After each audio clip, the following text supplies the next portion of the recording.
Jesús, te quiero, te adoro, te doy gracias por haberme creado, por haberte hecho hombre, por haber muerto y resucitado por mí, por la Eucaristía y la confesión, por la Iglesia, la Virgen y los santos, por las cosas que tengo, porque puedo ayudar a los demás, por el afecto que recibo.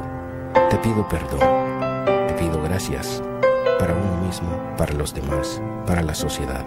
Me ofrezco a ti. El agradecimiento, corazón del Evangelio.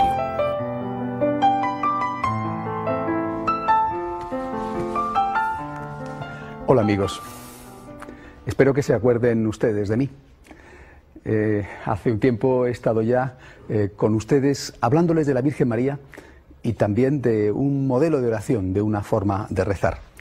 He pedido a esta emisora EWTN de la Madre Angélica que me dieran la oportunidad de tener una nueva serie de programas para hablarles a ustedes de algo que considero extraordinariamente importante: las motivaciones. Las motivaciones de nuestro comportamiento para con Dios y también para con el prójimo, el por qué hacemos las cosas. Este por qué, esta motivación, que creo yo tiene que resumirse en una sola palabra. Tenemos que aprender a motivarnos a actuar por agradecimiento.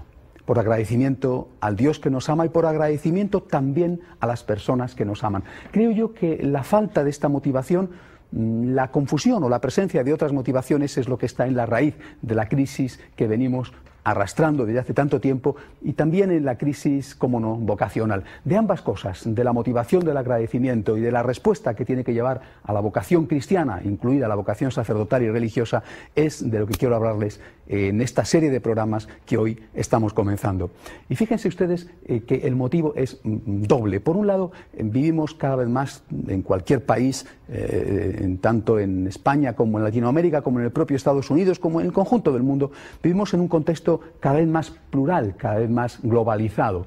Convivimos con personas que no tienen fe o con personas que son de otras fes, de otras religiones. Y esta globalidad, esta pluralidad, hace más urgente que nunca ser conscientes de en qué consiste nuestra propia fe, por qué nosotros actuamos como actuamos, en qué somos iguales a otros y en qué somos distintos.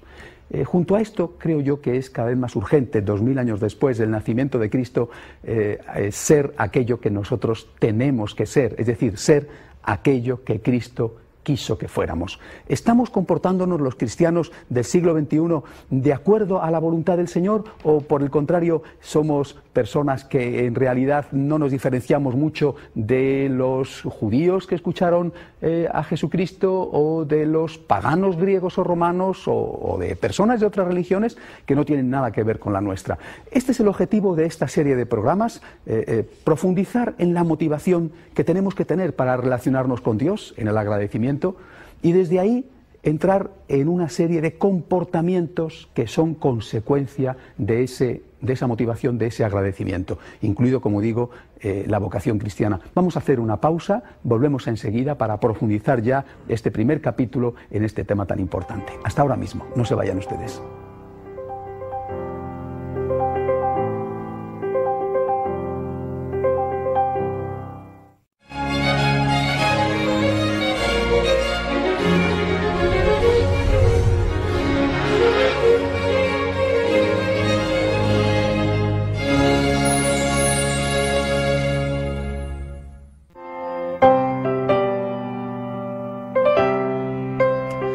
Hola amigos, me alegro de que no se hayan marchado ustedes después de esta breve pausa.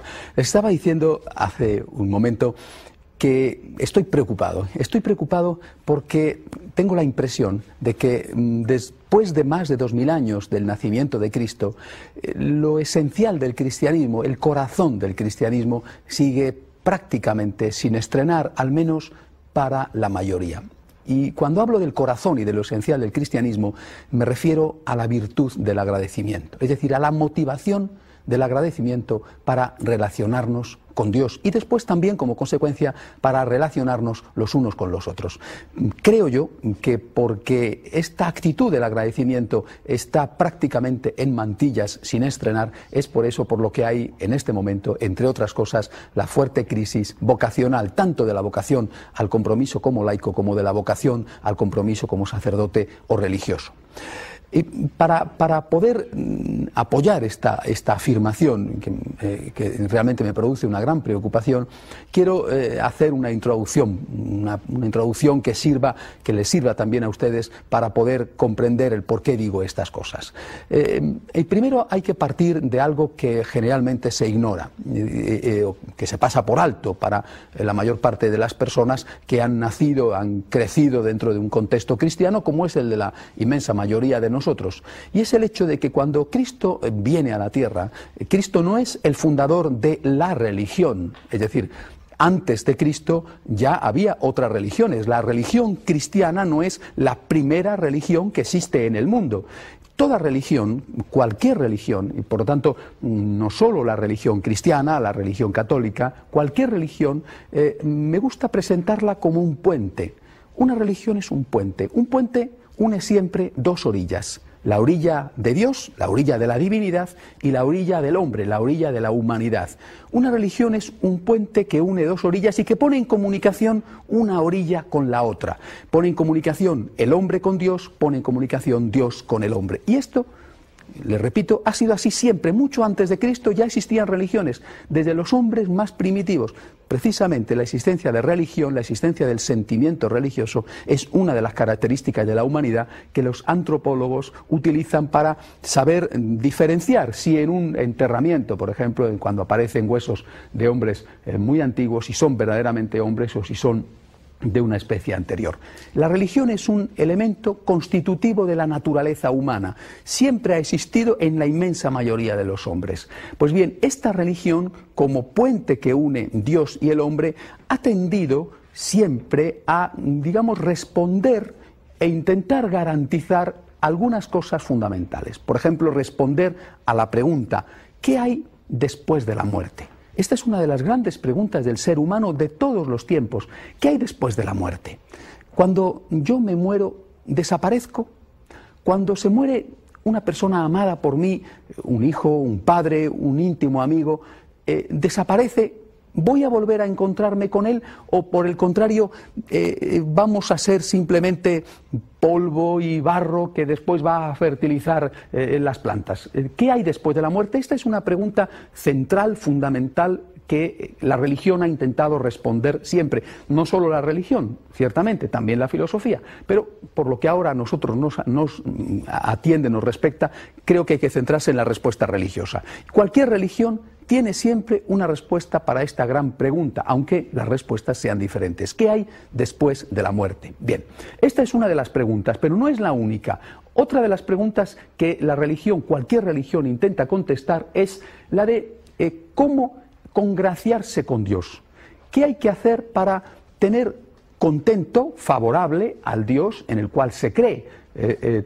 Cualquier religión ha presentado siempre una lista de comportamientos, bien de tipo del culto, es decir, oraciones, actos litúrgicos, o bien de tipo moral, actitudes buenas hacia el prójimo, por ejemplo, una lista de comportamientos de culto o de moral que van a hacer al hombre amable a Dios, es decir, van a hacerle simpático ante los ojos de Dios y que por lo tanto van a hacer que Dios proteja a ese hombre, le ayude durante su vida, le bendiga para que tenga buena salud, para que tenga éxito en los negocios o para que su familia vaya bien o para que su pueblo, su país, en algún caso, pues sea un país con paz o un país rico.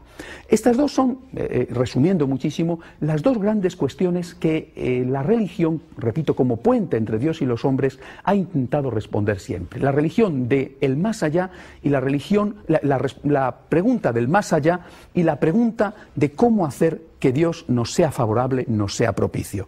Antes de Jesucristo, estas dos preguntas con sus respuestas ya estaban, y lo que hace Jesucristo es modificar no las preguntas, sino las respuestas. Veamos rápidamente cuáles son las respuestas que, entre otras muchas, naturalmente porque eran tantas, se podían dar. Generalmente las religiones decían que había una vida más allá, esto no había ninguna duda, y que esa vida que había más allá estaba relacionada con el comportamiento en la tierra. Es decir, se ha introducido desde siempre una relación entre el tipo de vida que uno lleva aquí con lo que te va a ocurrir cuando tú te mueras. Por lo tanto, para el creyente era muy importante cumplir lo que la religión establecía, porque lo que él deseaba era obtener el premio que la religión prescribía para aquellos que habían cumplido. Repito, esto no es exclusivo del cristianismo, sino que es previo al cristianismo, esto ya estaba. Se introduce así, de alguna manera, una relación comercial, en el buen sentido del término, una relación comercial que, por ejemplo, en el mundo judío se denomina una relación de alianza. El pueblo establece una alianza con Dios, Dios, Yahvé, establece una alianza con el pueblo. Es una alianza como puede ser una alianza o un pacto entre dos países, es un pacto que ambos van a estar ayudándose recíprocamente en caso de que enemigos externos ataquen a uno o a otro, o es un pacto entre dos firmas comerciales, o en el fondo es una alianza, un pacto comercial entre una persona que va a comprar y el tendero que le vende. ¿A cómo vende usted esta fruta? A tanto. Bien, yo le doy a usted el dinero, usted me da la fruta. ¿A cómo vende usted este jersey? Vale tanto, yo le doy a usted el dinero y usted me da el jersey. Bien, de alguna manera, desde los inicios, la religión se planteó como un puente entre Dios y los hombres por el que circulaban unas relaciones comerciales, unas relaciones de pacto o de alianza, ennoblecidas, en algún caso por algún sentimiento más grande, como es el sentimiento del amor a Dios, pero en general, antes de Jesucristo, lo que predominaba era la relación de pacto o la relación de alianza. Mezclado con esta relación comercial estaba la amenaza. Es decir, si tú te portas bien, Dios te va a dar lo prometido. Pero si tú no te portas bien, Dios te va a castigar.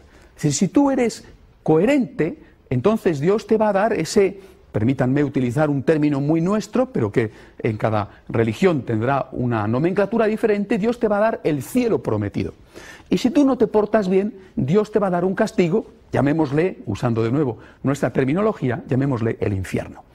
Así hemos establecido que en este puente que es la religión y que une la orilla divina con la orilla humana, lo que hay, la esencia del propio puente es el comercio, es decir, la alianza, y también unas dosis bastante grandes, en muchos casos, de miedo. El hombre teme a Dios, el hombre quiere congraciarse con Dios, el hombre se siente débil, se siente frágil ante una tempestad, ante una enfermedad, ante la llegada de acontecimientos imprevistos, como puede ser, por ejemplo, una guerra o un desastre de la naturaleza. El hombre tiene miedo a lo que habrá después de la muerte, el hombre desea encontrarse con la felicidad que con frecuencia no ha tenido en esta vida después de la muerte, el hombre desea encontrarse con sus seres queridos después de la muerte, y esta mezcla de deseo y de miedo constituyen los elementos fundamentales de cualquier religión. El hombre intuye que después de la vida tiene que haber algo más, el hombre intuye que existe un Dios al cual llama de muchas formas y al cual representa de muchas formas, pero que existe un Dios o una divinidad. El hombre quiere congraciarse, quiere llevarse bien con esa divinidad, y entonces establece una serie de fórmulas de tipo de culto, oraciones, celebraciones litúrgicas, o una serie de valores morales con los cuales él cree que va a congraciarse con Dios, que va a atraer la protección de Dios y que va a rechazar el peligro de que Dios esté enfadado con él. Bien, esto es la esencia de cualquier religión, y confío en que ustedes no se hayan aburrido con esta inevitable presentación que resume un poco lo que era la religión en el mundo. Bien, en este contexto, repito, llega Jesucristo. No olviden ustedes nunca una cosa que es muy importante para entender a Jesucristo. Jesucristo, Hijo de Dios, Dios verdadero y hombre verdadero, Jesucristo nuestro Señor, es un judío. El cristianismo hunde sus raíces en la religión judía. La religión judía era hasta el momento en que viene Jesucristo, la religión verdadera. La religión judía había sido preparada por el propio Dios en vistas precisamente al nacimiento de su Hijo y a la plenitud que su Hijo revelará. Había sido preparada por el propio Dios, al cual los judíos llaman Yahvé. Bueno, el término es realmente lo de menos. La religión judía, por lo tanto, contiene elementos revelados por el propio Dios y verdaderos, esos elementos que nosotros custodiamos y apreciamos y que se contienen en el Antiguo Testamento. Esa religión judía es esencialmente, como les he dicho antes, una religión de alianza entre Dios y su pueblo. Yahvé le promete al pueblo su protección en la tierra, muy posteriormente, a partir de los macabeos, también la protección en el más allá, en el cielo, si el pueblo es fiel a la alianza, si el pueblo no adora a otros dioses y si el pueblo cumple la tabla moral contenida en el Decálogo, en los 10 mandamientos dados por Dios a Moisés en el Sinaí. En esta religión nace Jesucristo. Judíos eran la Virgen María, los apóstoles y los primeros cristianos, incluido San Pablo. Por lo tanto, la religión cristiana hunde sus raíces en el judaísmo como en algo positivo, no como en algo negativo. Por más que después nuestro Señor tenga que purificar algunos de esos elementos, precisamente de aquellas adherencias que no habían sido reveladas, tenga que purificarlo y llevarlo a la plenitud, no podemos de ningún modo desechar nuestra tradición contenida en el Antiguo Testamento. El Antiguo Testamento es tan cristiano como el Nuevo Testamento, es tan palabra de Dios como el Nuevo Testamento y contiene las verdades reveladas como aquellas. Es la base del edificio y si lo olvidamos, perdemos de vista el conjunto. Bien, ¿qué trae Jesucristo a esta relación de alianza, repito, con esas dosis de egoísmo comercial y con esas dosis, de alguna manera también, de miedo? Miedo a perder el paraíso prometido, miedo a no tener a Dios propicio en los problemas de la vida, tanto en los problemas personales como en los problemas colectivos o del pueblo. ¿Qué trae Jesucristo? Miren ustedes, Cristo viene sobre todo a una cosa. Cristo viene a seducir. Cristo es un seductor. Cristo viene a enamorar. Cristo viene a conquistar con otras armas la misma tierra.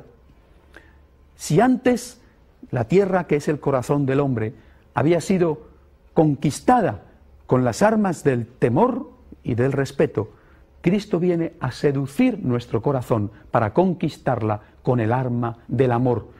Cristo viene a enamorarnos, es un seductor. Cristo nuestro Señor, que nace, que se hace hombre, que sufre como un hombre, que se alegra como un hombre, que vive como un hombre, que muere como un hombre torturado, como tantos hombres, que muestra un ejemplo de fidelidad extraordinaria a su propia conciencia y al Dios en el que cree, que resucita y nos abre la vida eterna. Este Cristo, hombre verdadero y Dios verdadero, es un seductor. Mirando al Cristo crucificado, ¿quién de nosotros no se siente atraído por Él? De hecho, Él mismo lo dijo, cuando sea levantado en alto, y hacía alusión a la cruz, cuando sea levantado en alto, atraeré a todos hacia mí. Cristo no viene a meternos el miedo en el cuerpo. Cristo no viene a seducirnos con promesas de vida eterna, por un motivo, porque eso ya estaba. Antes de Cristo ya estaba el miedo como elemento integrante de la religión. Antes de Cristo ya estaba el interés como elemento integrante de la religión. Es con Cristo que se introduce un nuevo elemento que si había aparecido antes era meramente con algunas pinceladas de paso, por ejemplo, en el profeta Oseas, entre otros. Cristo introduce el elemento amor en la relación entre Dios y el hombre. Desde Cristo, desde el advenimiento de Cristo, desde la predicación de Cristo, la vida, muerte y resurrección de Cristo, ese puente que es la religión se convierte en un puente diferente. Por él ya no transitan esos dos elementos en exclusiva, el interés y el miedo. Transita un elemento que es distinto, que es el amor. Un elemento que se convierte en lo específico. Les decía a ustedes al empezar el programa que en este contexto de pluralidad y muchas veces de confusión, nosotros tenemos que tener bien claro quiénes somos, en qué nos diferenciamos de los demás, en qué es distinto un cristiano. ¿En el comportamiento? Ojalá, pero no siempre. Es que no hay muy buenos budistas. ¿Es que no hay muy buenas personas entre los musulmanes? ¿Es que no hay gente generosa, noble, honesta, honrada entre los ateos? Entonces, ¿en qué nos diferenciamos? Tenemos que diferenciarnos, queridos amigos, ante todo en una cosa fundamental, en la motivación de nuestro comportamiento. Eso es lo específicamente cristiano. Un comportamiento, una relación entre Dios y el hombre, una circulación por el puente de la religión que sea distinta. Un comportamiento que esté motivado por el amor. Y cuando digo amor, me refiero siempre a la palabra agradecimiento. Los místicos castellanos, de los cuales les hablaré muchas veces en esta serie de programas que hoy empezamos, los místicos castellanos lo expresaron extraordinariamente bien.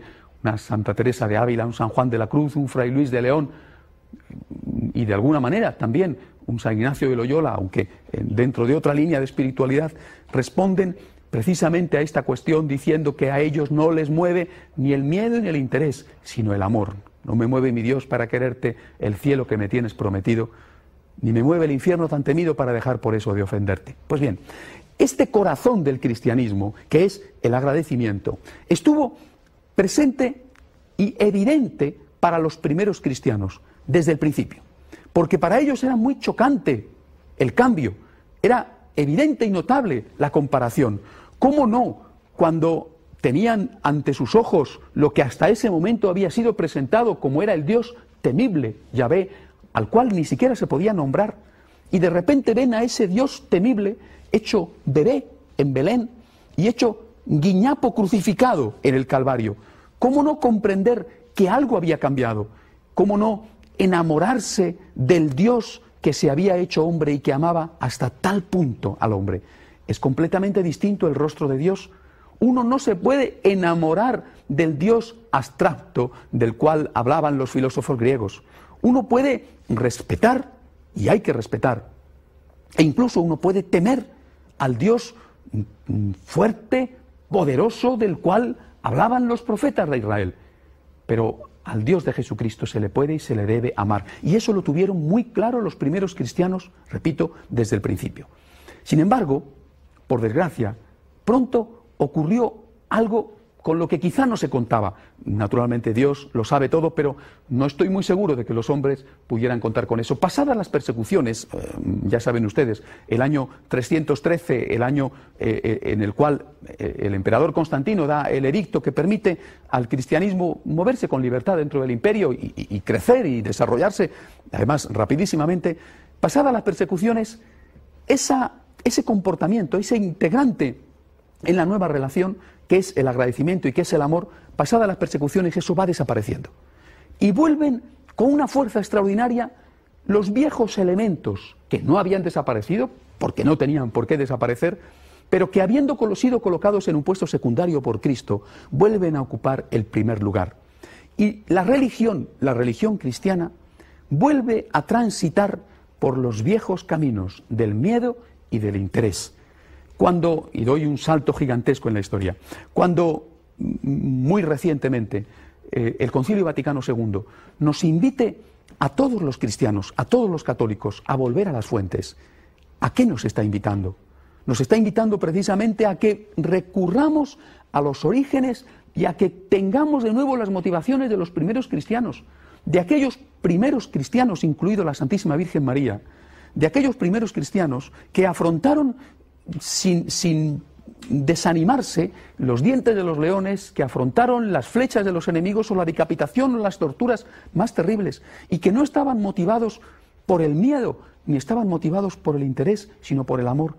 En el fondo, el Concilio Vaticano II ha venido a decirnos que tenemos que volver a empezar recuperando la motivación original, la motivación del amor, la motivación del agradecimiento, como hizo María y como han hecho estos 2000 años los muchísimos santos de la Iglesia, tanto aquellos que son conocidos como aquellos otros que son santos anónimos. Pues bien, yo creo que eso es lo que nosotros en este momento tenemos que recuperar, queridos amigos.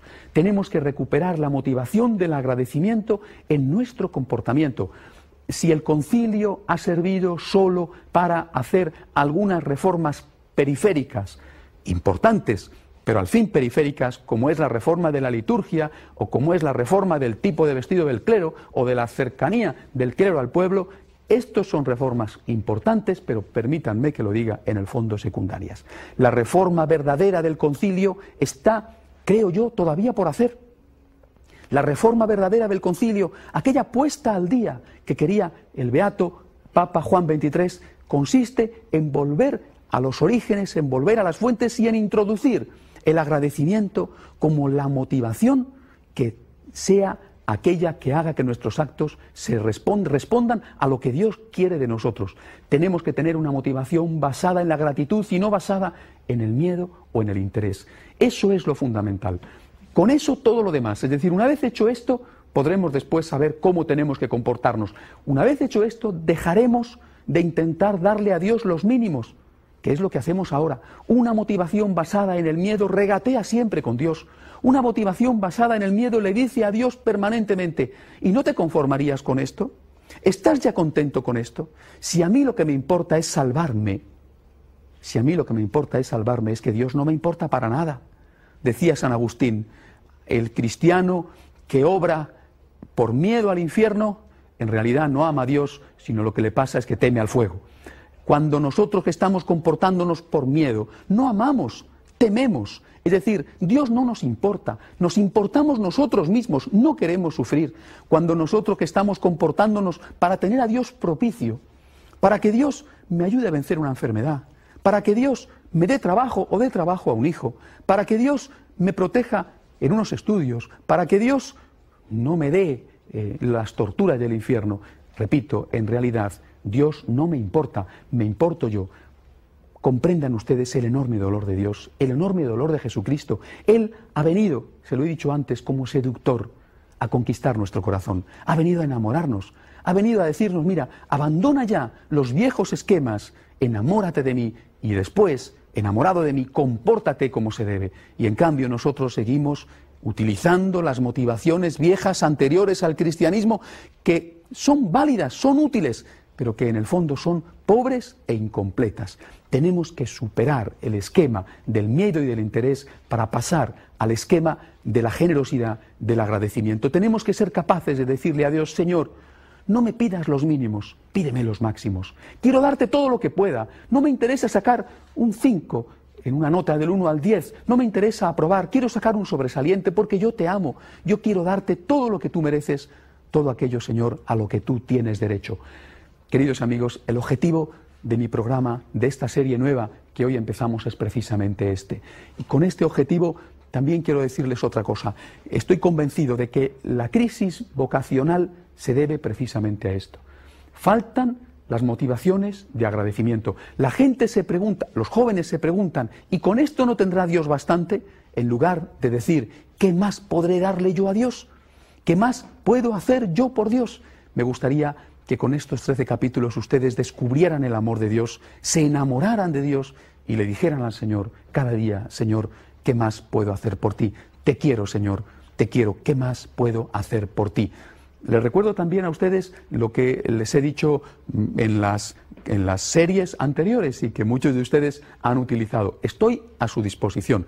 Y estoy a su disposición sobre todo a través del correo electrónico. Mi email es voluntarios@retemail.es. voluntarios@retemail.es. Retemail, pronunciado en correcto castellano. voluntarios@retemail.es. Y en este tiempo, hasta que nos volvamos a ver, empiecen ustedes a practicar esto que les he dicho, el agradecimiento. Para agradecer, empiecen ustedes a contemplar el amor de Dios. Adiós, hasta la semana que viene, hasta el próximo capítulo, si Dios quiere. Que Dios les bendiga.